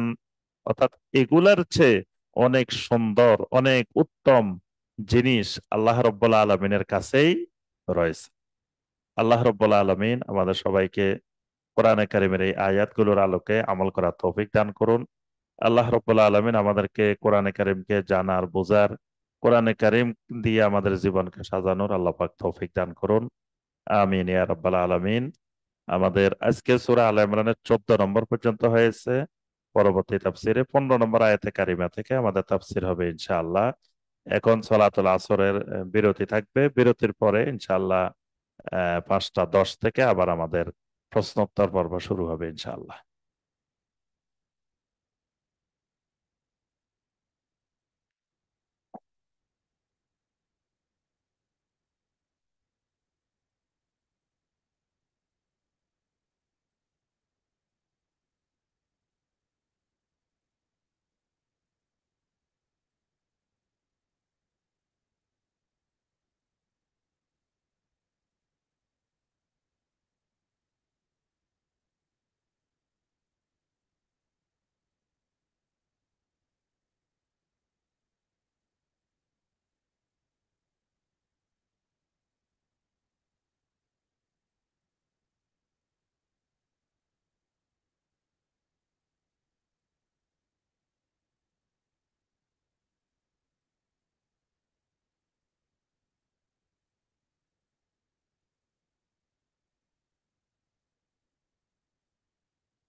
আসসালামু আলাইকুম রহমতুল্লাহি ওয়াবারাকাতুহ। আলহামদুলিল্লাহি ওয়াহদা ওয়াসসালাতু ওয়াসসালামু আলা মান লা নাবিয়্যা বা'দা ওয়া আলা আলিহি ওয়া সাহবিহি ওয়া মাওয়ালা। সম্মানিত ভাই ও বোনেরা, আলহামদুলিল্লাহ আমরা বিরতির পর আবার পুনরায় আমরা আমাদের নিয়মিত হালাকায় ফিরে এসেছি। তো আপনাদের পক্ষ থেকে কিছু গুরুত্বপূর্ণ বিষয়ে প্রশ্ন এসেছে। এই প্রশ্নগুলো আমরা সংক্ষেপে আলোচনা করার চেষ্টা করব ইনশাআল্লাহ। একজন জানতে চেয়েছেন, আমরা জানি যে সন্তানের দোয়া মৃত বাবা মায়ের বারজাখি জীবনে কাজে লাগে, কিন্তু ছেলে মেয়ে নামাজ পড়ে না, অথচ মৃত বাবা মায়ের জন্য দোয়া করে, দান সদাকা করে। তাদের এই দোয়া ও দান সদাকা কি মৃত বাবা মায়ের কোনো কাজে আসবে? জি, আলহামদুলিল্লাহ। বিষয়টি খুবই গুরুত্বপূর্ণ, যেটা আমাদের সমাজের বাস্তব চিত্র। আমরা সমাজে অধিকাংশ ক্ষেত্রে এরকমই দেখতে পাই যে ছেলে মেয়ে নামাজ পড়ে না, কিন্তু বাবা মায়ের জন্য দোয়া করে, দান সদাকা করে। তো এই চিত্রটা আমরা সবসময় বেশিরভাগ ক্ষেত্রে দেখি। প্রথম কথা, সন্তান যে দোয়া করবে, সেই দোয়ার দ্বারা উপকৃত হওয়ার ক্ষেত্রে নবী সাল্লাল্লাহু আলাইহি ওয়াসাল্লাম শুধু সন্তানের দোয়া বলেন নাই। নবী সাল্লাল্লাহু আলাইহি ওয়াসাল্লামের যে হাদিসটা, সেখানে নবী সাল্লাল্লাহু আলাইহি ওয়াসাল্লাম বলছেন যে ইজা মাতাল ইনসানু এনকাতা আনহু আমালুহু, মানুষ যখন মারা যায় তখন তার সমস্ত আমল বন্ধ হয়ে যায়। ইল্লা মিন সালাসা, তবে তিনটি আমল তার চালু থাকে, এই তিনটি আমল বন্ধ হয় না। এই তিনটি আমলের সওয়াব ফজিলত সে কবরে থেকেও বারজাকি জীবনে থেকেও পেতে থাকে। একটি হলো ইল্লা মিন সদাকাতিন জারিয়াতিন, সদাকায়ে জারিয়া। আরেকটি হলো আও ইলমিন ইউনতাফাউ বিহি, উপকৃত এলেম, যেই এলেম দ্বারা মানুষ উপকৃত হয়, এরকম এলেম রেখে যাওয়া, এটাও মৃত ব্যক্তি উপকৃত হয়। আরেকটা হলো আও ওয়ালাদিন সালেহিন ইয়াদউ লাহু, অথবা সালেহ সন্তান তার মা বাবার জন্য দোয়া করে। তাহলে যে ছেলে নামাজ পড়ে না, এই ছেলে কখনো ওয়ালাদে সালেহ না। তো সুতরাং ওয়ালাদে সালেহ না হইলে ওই সন্তানের দোয়া দ্বারা বাবা মা উপকৃত হবে না। আমরা দেখি এই জাতীয় সন্তানেরা নিজেরা দোয়া করার জন্য আলেম ওলামাদেরকে ভাড়া করে নিয়ে আসে, কোরআন খতম করায়, তারপরে বিভিন্ন খাওয়া দাওয়া করায়, করায় মা বাবার জন্য দোয়া করায়। তো অথচ নিজে দোয়া করে না, নিজে তো ওয়ালাদে সালেহও না। আর নবী সাল্লাল্লাহু আলাইহি ওয়াসাল্লাম এখানে বলছেন আও ওয়ালাদিন সালেহিন ইয়াদউ লাহু, নেক সন্তান, সালেহ সন্তান যখন তার মা বাবার জন্য দোয়া করবে, সেটা তারা উপকৃত হবে। তো এই কারণে যদি এরকম বেনামাজি ছেলে মেয়ে দোয়া করে, সেটার দ্বারা বাবা মা উপকৃত হওয়ার সম্ভাবনা নাই। এই কারণে বাবা মার উপরে ফরজ, তিনি তার জীবদ্দশায় সর্বোচ্চ প্রচেষ্টা চালাবেন ছেলে মেয়ে যাতে নামাজি হয়, বেনামাজি না হয়। আর দান সদাকা, দান সদাকা যদি আপনার রেখে যাওয়া সম্পদ থেকে করে, তাহলে উপকৃত হবেন। এটা তারা উপকৃত হওয়া যাবে যে আমার সম্পদ আমি রেখে গেছি, ছেলে মেয়েরা আমার সম্পদের ওয়ারাসত পেয়েছে, সেখান থেকে আমার সম্পদ থেকে দান করতেছে, এটার দ্বারা আমি উপকৃত হব। কিন্তু ছেলে মেয়ের উপার্জন বা ছেলে মেয়ের থেকে অর্থ থেকে যদি সদাকা করে, তো বেনামাজির অন্যান্য ইবাদতও কবুল হয় না। যার সলাত নাই, তার অন্য ইবাদতও কবুল হয় না। তো তাহলে তার সদাকাও কবুল হবে না। তো তার সদাকা কবুল না হলে সওয়াব হবে কোথা থেকে? আর সেই সওয়াব পাবে কিভাবে? এই কারণে তার দান সদাকা দ্বারাও উপকৃত হওয়ার সম্ভাবনা নাই। এই কারণে দুইটা কাজ করতে হবে। একটা হলো সন্তানদেরকে সালেহ বানানোর জন্য চেষ্টা করতে হবে, সর্বোচ্চ চেষ্টা। না হলে সেটা তার আর কিছু করার নাই, কিন্তু তার পক্ষে যতটুকু সম্ভব সর্বোচ্চ প্রচেষ্টা চালিয়ে যেতেই হবে সন্তানকে নামাজি বানানোর জন্য, দিনদার বানানোর জন্য। আর সদাকার ক্ষেত্রে সন্তান সদাকা করবে এই আশায় বসে থাকা ঠিক না। নিজের জীবদ্দশায় নিজের যে সম্পদ আছে এখান থেকে বেশি বেশি করে সদাকা করে দেওয়া, অথবা কিছু সম্পদ ওয়াকফ করে যাওয়া, কিছু সম্পদ আল্লাহর দ্বীনের জন্য দান করে দেওয়া। তাহলে সন্তান করুক আর না করুক, আমি আজীবন এখান থেকে আমি সওয়াব পেতে থাকবো। দেখা যায় অনেকে জীবিত অবস্থায় দিতে চায় না। এজন্য একটা হাদিস এসেছে, নবী সাল্লাল্লাহু আলাইহি ওয়াসাল্লাম সাহাবায়ে কেরামদেরকে জিজ্ঞেস করলেন, তোমরা কে কতটুকু সম্পদ জমা করেছো? তো সাহাবায়ে কেরাম তাদের কাছে যে সম্পদগুলা বাড়িতে আছে এগুলোর হিসাব দিলেন, হিসাব দেওয়া শুরু করলেন যে আমার কাছে এই আছে, আমার কাছে এই আছে, আমার কাছে এই আছে। আল্লাহ রাসূল সাল্লাল্লাহু আলাইহি ওয়াসাল্লাম বললেন, তোমাদের এই হিসাব সঠিক হয় নাই। যেগুলা তোমার বাড়িতে আছে এখন, তুমি যেগুলার মালিক, এগুলা একটাও তোমার সম্পদ না। তুমি যেটা আল্লাহ রাস্তায় খরচ করে ফেলছো তুমি ওইটার মালিক। তোমাকে জিজ্ঞাসা করা হয়েছে তুমি কতটুকু তোমার অ্যাকাউন্টে জমা করে ফেলছো, অর্থাৎ যেটা তুমি আল্লাহ রাস্তায় খরচ করছো ওইটা তোমার অ্যাকাউন্টে জমা হয়ে গেছে। এই কারণে সূরা আল মুজাম্মিলের শেষে আল্লাহ পাক বলেন, ওয়ামা তুকাদ্দিমু লিআনফুসিকুম মিন খাইরিন তাজিদুহু ইনদাল্লাহি হুয়া খাইরান ওয়া আ'যামা আজরা। তোমরা তোমাদের জন্য আগে যা কিছু পাঠিয়ে দিবে, কল্যাণকর যা কিছু পাঠিয়ে দিবে, তাহলে আমি আগেই পাঠিয়ে দেওয়ার চেষ্টা করব। সন্তানের জন্য রেখে গেলাম, সন্তান সদাকা করবে না করবে তার কোনো ঠিক নাই। আল্লাহ পাক আমাদেরকে বোঝার তৌফিক দান করুন। আমরা কিছু বন্ধুরা যারা সবাই মিলে সবাই জেনারেল লাইনে পড়াশোনা করি, আমাদের জন্য দৈনন্দিন জীবনে ইসলাম চর্চা করার জন্য কিছু নির্ভরযোগ্য বই সাজেস্ট করুন, যার দ্বারা আমরা ইসলামের প্রতিটা বিষয় জানতে ও মানতে পারি। যে আলহামদুলিল্লাহ, ইসলামের প্রতিটা বিষয় জানা বোঝার জন্য, মানে একজন মানুষ দ্বীনের উপরে চলার জন্য যে বিষয়গুলো দরকার, প্রথমত তাকে ঈমান বুঝতে হবে, ঈমানী জ্ঞান, ঈমানের এলেম অর্জন করতে হবে। তো ঈমানের এলেম অর্জন করার জন্য আপনাকে তাওহীদ, শিরিক, কুফর, নেফাক, সুন্নত, বেদাত এই বিষয়ের উপরে বিশুদ্ধ বইগুলা পড়তে হবে।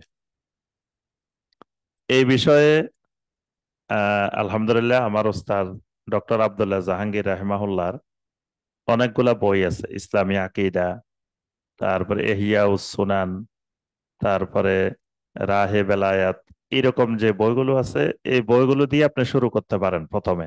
আপনাদের প্রতি পরামর্শ যে এই বইগুলা, তারপরে আমার লিখিত কিছু বই আছে তাওহীদের উপরে, শিরিকের উপরে, কুফরের উপরে। আরো আলহামদুলিল্লাহ এই বাংলা ভাষায় অনেকগুলা বই আছে এই সকল বিষয়। এই বইগুলো প্রথমত দিয়ে শুরু করবেন। এরপরে কোরআনে কারিমটাকে ধরতে হবে, কোরআনে কারিমের তেলাওয়াতটা বিশুদ্ধ করে চেষ্টা করতে হবে, বিশুদ্ধ করতে হবে। করার পরে কোরআনে কারিমের আয়াতগুলো বোঝার জন্য আহ, একটা তাফসির থাকতে হবে সাথে। তো তাফসিরের ব্যাপারে আপনাদেরকে পরামর্শ দিব। তাফসিরে জাকারিয়া, তাফসিরে আবু বকর জাকারিয়া, ডক্টর আবু বকর জাকারিয়া হাফেজাহুল্লাহ লেখা যে তাফসিরটা, এই তাফসিরটা সবাই সাথে রাখবেন। এখান থেকে আপনি কোরআনে কারিমের অর্থগুলো, তাফসিরগুলো বোঝার চেষ্টা করবেন। এরপরে হাদিসের দিকে যেতে হবে। প্রাথমিকভাবে রিয়াদুস সালেহীন হাদিসের এই কিতাবটা দিয়ে আপনি শুরু করবেন। পরবর্তীতে আস্তে আস্তে পর্যায়ক্রমে আগাইতে পারলে আস্তে আস্তে বুলুগুল মারাম, তারপরে বুখারী, মুসলিম এগুলোর দিকে যাবেন, কিন্তু প্রাথমিক রিয়াদুস সালেহীন দিয়ে শুরু করবেন হাদিসের ক্ষেত্রে। আর ফিকহি ক্ষেত্রে, ফিকহি মাসালা মাসাইলের ক্ষেত্রে বর্তমানে আলহামদুলিল্লাহ বাংলা ভাষায় অনেক সুন্নাহ ভিত্তিক ফিকহ, অনেক বই আলহামদুলিল্লাহ লেখা হয়েছে। তো এই ক্ষেত্রে বুলুগুল মারাম যে এই কিতাবটা হাদিসের, এটা ফিকহি হাদিসের কিতাব, মানে এটা হাদিসের সাথে সাথে ফিকহি মাসালাগুলো বর্ণনা করা আছে। এরপরে আপনার বর্তমানে ছোট্ট একটা বই আছে শাইখ বিন বাজ রাহিমাহুল্লাহর, আর দুরুসুল মুহিম্মা লি আম্মাতিল উম্মাহ, উম্মার আম জনগোষ্ঠীর জন্য গুরুত্বপূর্ণ দার্স। এখানে অজু, সলাত, তারপর তায়াম্মুম, জানাজা, নিত্য প্রয়োজনীয় মুমিনের যা যা দরকার ইমানি বিষয়গুলো সবগুলোর ব্যাপারে দার্স আছে। এরকম বইগুলো ফিকহি ক্ষেত্রে পড়তে হবে, পড়ার চেষ্টা করতে হবে। আর ফিকহুল ইবাদাত, এটা বাংলা অনুবাদও আছে। আল ফিকহুল ইসলামী, ফিকহুল ইবাদাত না, আল ফিকহুল ইসলামী, তুয়াইজিরি লেখা। এটা বাংলা অনুবাদ পাওয়া যায়। এটার মধ্যে সুন্নাহ ভিত্তিক ফিকহ আলোচনা করা আছে। এরপরে আকীদার বইগুলো পড়তে হবে। এভাবেই আলহামদুলিল্লাহ আপনি আস্তে আস্তে সন্ধান পেয়ে যাবেন। আহ, পড়াশোনা করতে হবে এবং বিশুদ্ধ আকীদা মানহাজের ওলামা ইকরামদের আলোচনাগুলো শুনবেন। তাহলে ইনশাআল্লাহ ইসলাম জানা, ইসলাম বোঝা আপনাদের জন্য আল্লাহ পাক সহজ করে দিবেন। আমার ছেলের বয়স 14 বছর। সে কোরআন পড়তে পারে এবং সহিশুদ্ধভাবে নামাজও পড়তে পারে, কিন্তু সে নিয়মিত কোরআন পড়তে চায় না এবং নামাজ পড়তেও তাড়াহুড়া করে। এমত অবস্থায় কোন বইটি পড়লে বা কি করলে আমার ছেলেটি নিয়মিত কোরআন পড়তে এবং নিয়মিত নামাজ পড়তে পারে? কোন বইয়ের নাম বলবেন কি বা কোন উপদেশ দিবেন কি? না, ঠিক আছে। আহ, তার বয়স তো কম, 14 বছর। এখনো সে ওইভাবে তার ভিতরে যেভাবে বোঝা আসার দরকার সেভাবে এখনো বোঝা আসে নাই। এই কারণে নিয়মিত পড়তে চায় না, নামাজ পড়তে তাড়াহুড়া করে।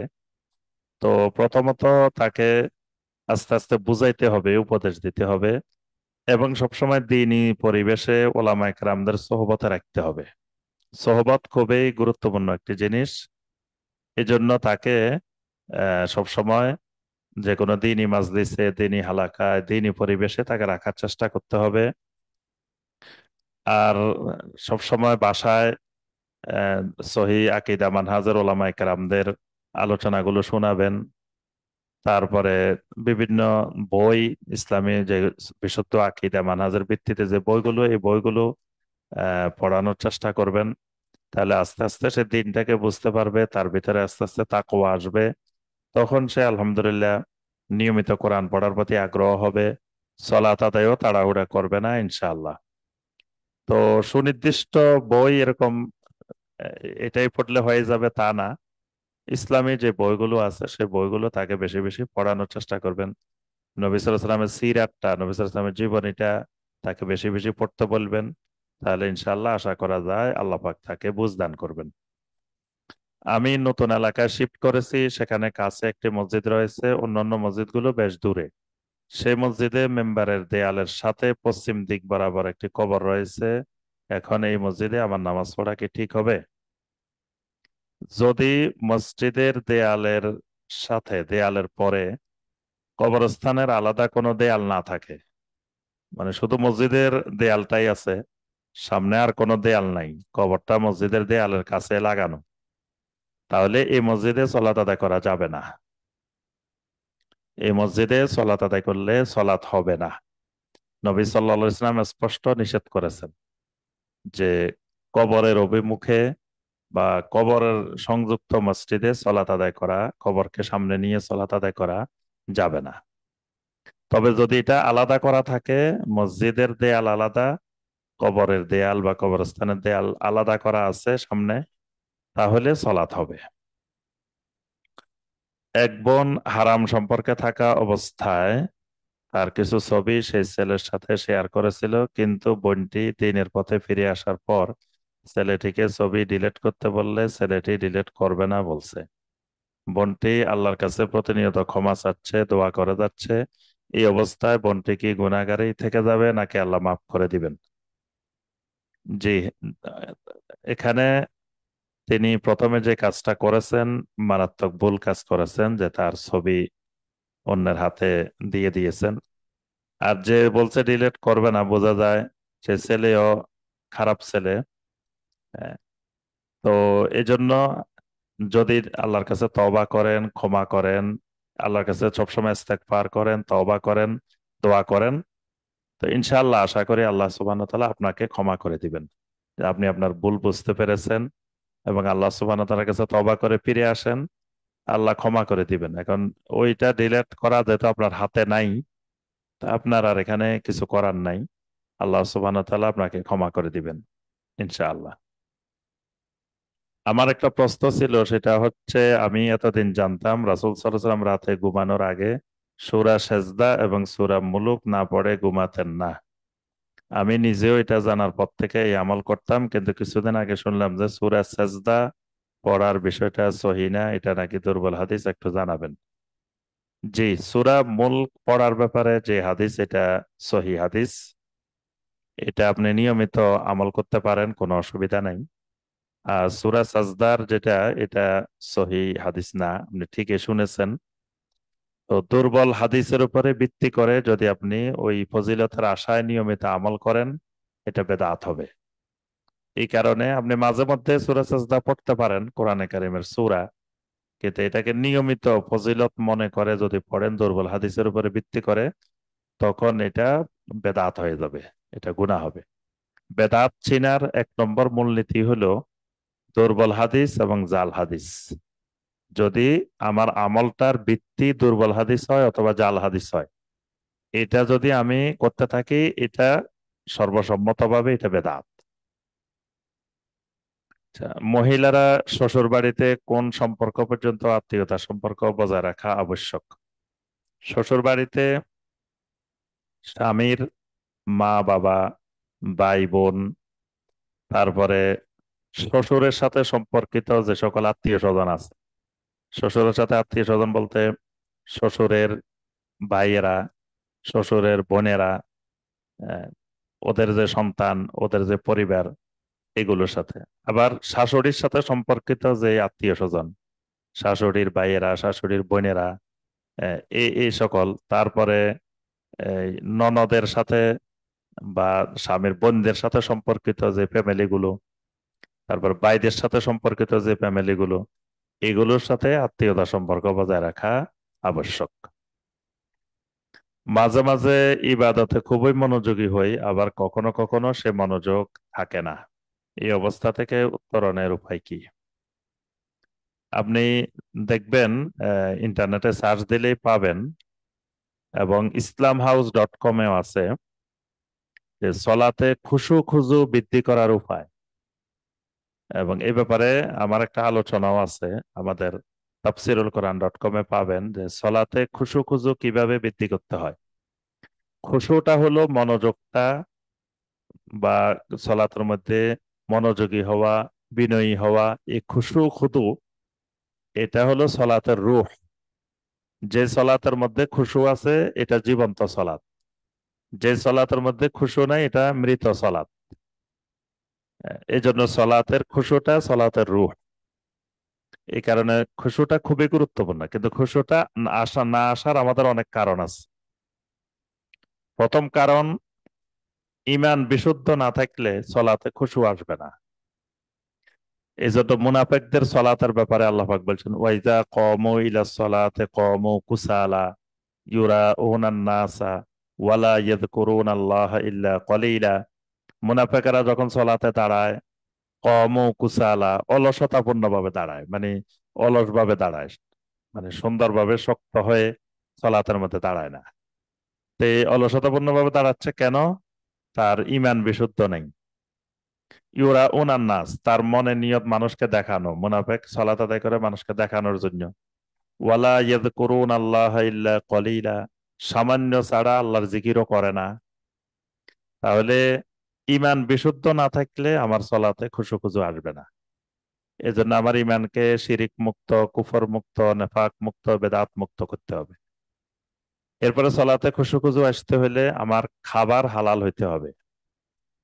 আমার রক্ত যদি পাক না হয়, রক্ত যদি না পাক থাকে, তাহলে আমার এবাদতে, কোনো ইবাদতেই মনোযোগ আসবে না, খুশু আসবে না। আসলে মাঝে মাঝে আসবো, ওই শবে বরাতের দিন, শবে কদরের দিন, একদিন খুব সুন্দর করে সাজে গুজে একেবারে জায়নামাজ নিয়ে মসজিদের আগের কাতারে, এটা একদিন। কিন্তু নিয়মিত ইবাদতে মজা পাওয়া যাবে না, ইবাদতে আগ্রহ আসবে না। এরপরে বেশি বেশি আল্লাহর জিকির করতে হবে, আল্লাহর জিকিরে নিমগ্ন হতে হবে। ওয়া তাবাত্তাল ইলাইহি তাবতীলা, খালি আল্লাহর জিকির করলে হবে না, জিকিরের মধ্যে ডুবে থাকতে হবে, জিকিরে নিমগ্ন হয়ে যেতে হবে। জিকিরে যত বেশি নিমগ্ন হবে তত সলাতের মধ্যে খুশু আসবে। মানে খুশুখুজুটা কখন আসবে? যখন সলাতের দ্বারা আমার সলাতে আমি মজা পাইতেছি। নবী সাল্লাল্লাহু আলাইহি ওয়াসাল্লাম বলতেন, আরিহনা বিস সালাত, ইয়া বেলাল আরিহনা বিস সালাহ, যে বেলাল আমাকে সলাতের দ্বারা প্রশান্তি দাও। সলাতে প্রশান্তি আসে। সলাত যদি আমার কাছে কষ্টকর মনে হয়, প্রশান্তির কারণ না হয়, মজার কারণ না হয়, তাহলে আমার সলাতে কখনোই খুশু আসবে না। এই কারণে আমার ওস্তাদ ডক্টর আব্দুল্লাহ জাহাঙ্গীর রাহমাহুল্লাহ সবসময় বলতেন যে পরীক্ষার সময় ছাত্ররা রাত জেগে পড়ালেখা করে, কি কষ্ট করে পড়ালেখা করে, কিন্তু এই পড়ালেখা করিও তার কাছে মজা লাগে, কষ্ট পায় না। কেন মজা লাগে, কেন কষ্ট পায় না? সে জানে এই কষ্ট করে লেখাপড়া করলে তার রেজাল্টটা ভালো হবে, সে একটা ভালো রেজাল্ট করবে। তারপরে সে ভালো রেজাল্ট করলে এই ভালো রেজাল্ট দিয়ে সে একটা ভালো চাকরি করতে পারবে, সমাজে প্রতিষ্ঠিত হতে পারবে। মানে এই পড়ালেখার অনেক সুফল সে সামনে দেখতে পায়। এই কারণে যত কষ্ট হোক তার কাছে এটা কষ্ট মনে হয় না, বরং আনন্দ লাগে।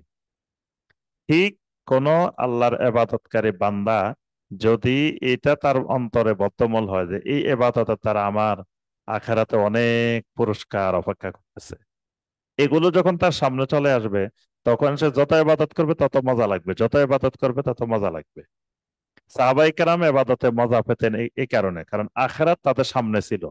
কিন্তু আমাদের আখেরাত সামনে না থাকার কারণে আমাদের ইবাদতে মনোযোগ আসে না, খুশু আসে না, খুজু আসে না। এগুলাই মূল সমস্যা। এই জন্য বেশি বেশি আল্লাহর জিকিরে নিমগ্ন হইতে হবে। আল্লাহ পাক আমাদেরকে তৌফিক দান করুন। আরো অনেকগুলো নিয়ম আছে। আহলুল আলেমেরা বিভিন্ন হাদিস থেকে অনেকগুলা কারণ বর্ণনা করছেন যে এগুলো প্রস্তুতি নিলে সালাতের মধ্যে খুশুখুজু তৈরি হবে ইনশাআল্লাহ।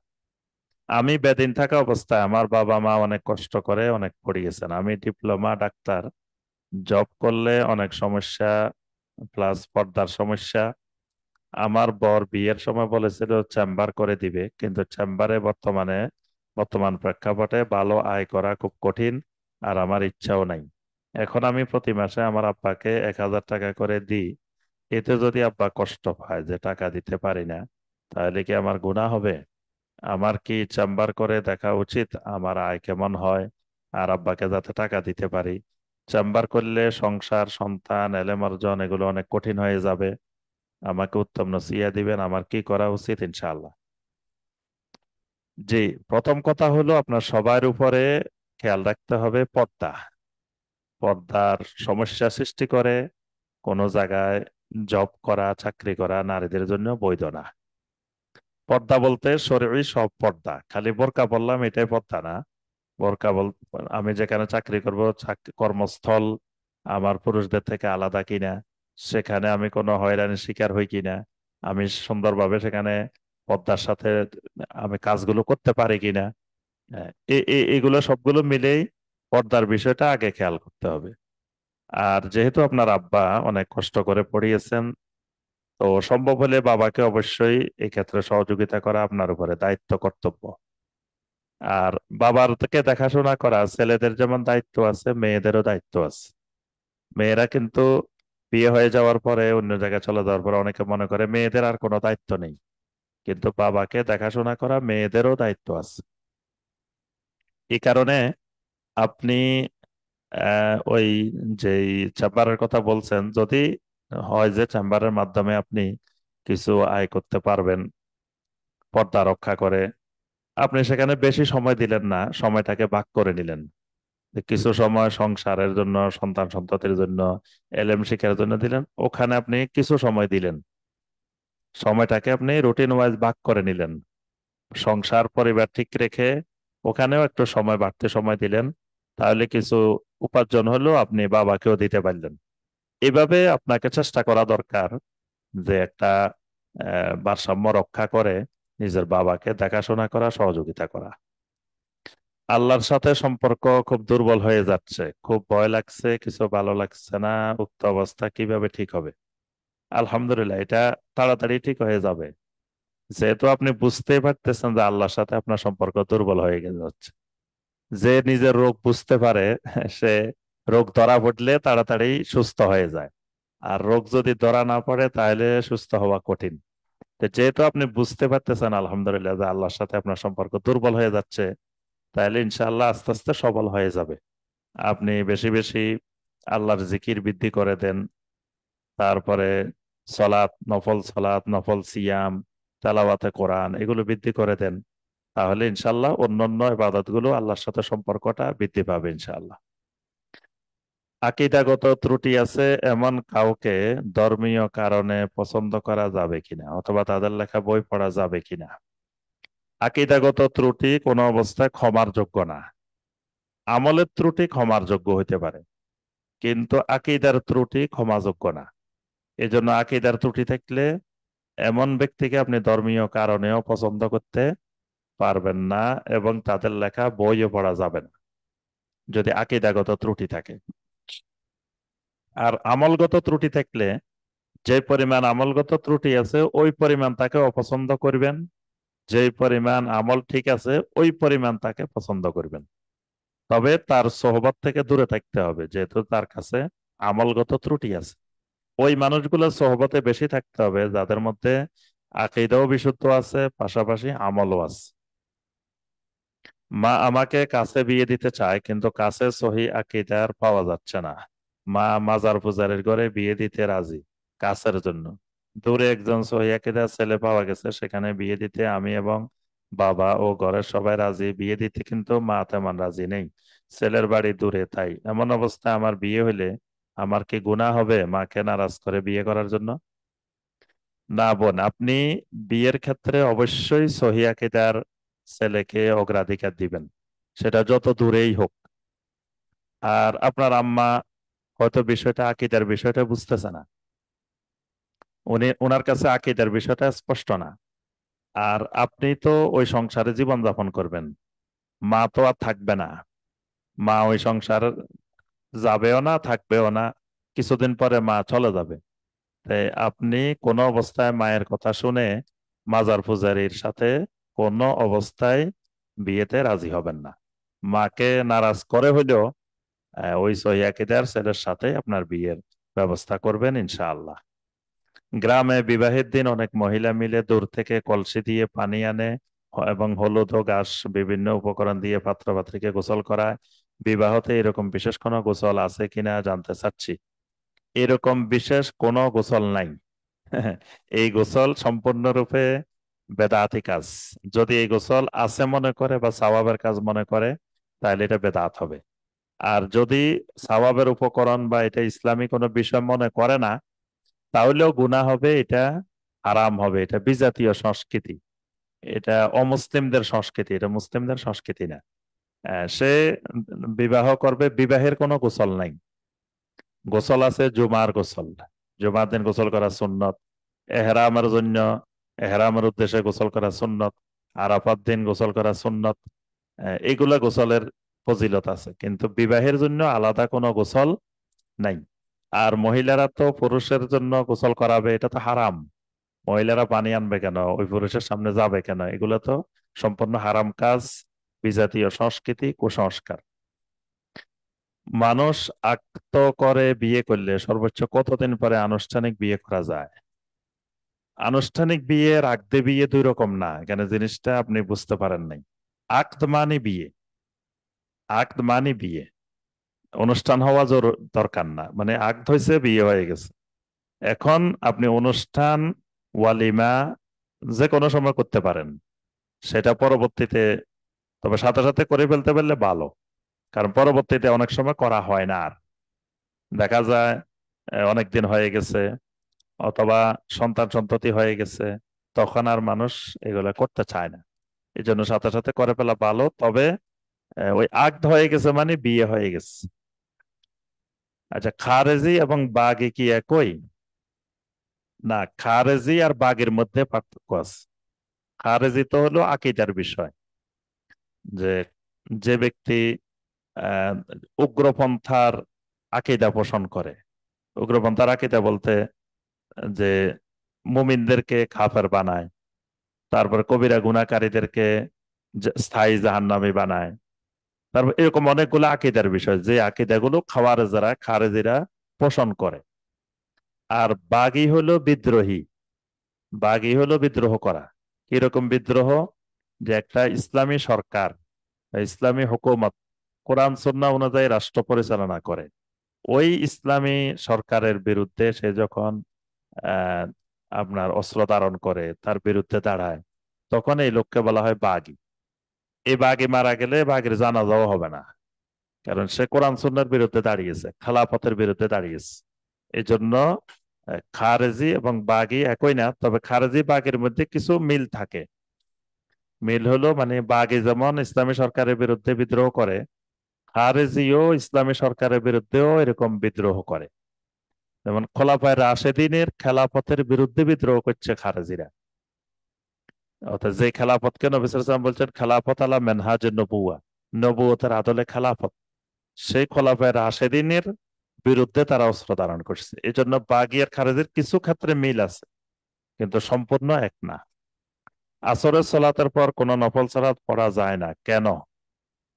জি, কেনর উত্তর হলো নবী সাল্লাল্লাহু আলাইহি ওয়াসাল্লাম নিষেধ করেছেন। নবী সাল্লাল্লাহু আলাইহি ওয়াসাল্লাম আসরের সালাতের পরে সূর্য অস্ত যাওয়া পর্যন্ত এবং ফজরের সালাতের পরে সূর্য উদয় পর্যন্ত, এই সময় কোন নফল সালাত আদায় করতে নবী সাল্লাল্লাহু আলাইহি ওয়াসাল্লাম নিষেধ করেছেন। এই সময় কাজা সালাত আদায় করা যাবে, ওই ওয়াক্তের সালাত আদায় করা যাবে, এবং সববের সাথে সম্পর্কিত সালাত আদায় করা যাবে। তাহিয়াতুল ওযু আদায় করা যাবে, তাহিয়াতুল মসজিদ আদায় করা যাবে, এহরামের উদ্দেশ্যে সালাত আদায় করা যাবে, তারপর তাওয়াফ, সালাতুত তাওয়াফ আদায় করা যাবে।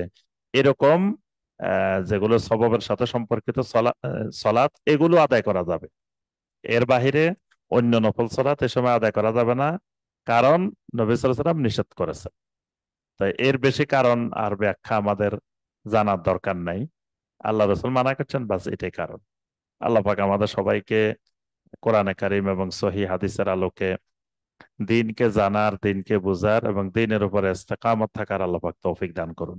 যতদিন আল্লাহ পাক আমাদেরকে বাঁচিয়ে রাখেন, ইসলামের উপরে বেঁচে থাকার তৌফিক দিন। দুনিয়া থেকে বিদায় নেওয়ার সময় আল্লাহ পাক আমাদেরকে ঈমানের সাথে মৃত্যুবরণ করার তৌফিক দান করুন। আকুলু কাওলি হাদা ওয়া আস্তাগফিরুল্লাহ লি ওয়া লাকুম ফাস্তাগফিরু ইন্নাহু হুয়াত তাওয়াবুর রহিম। সুবহানাকা আল্লাহুম্মা বিহামদিকা আশহাদু আল্লা ইলাহা ইল্লা আনতা আস্তাগফিরুকা ওয়া আতুবু ইলাইক। আসসালামু আলাইকুম ওয়া রাহমাতুল্লাহি ওয়া বারাকাতুহু।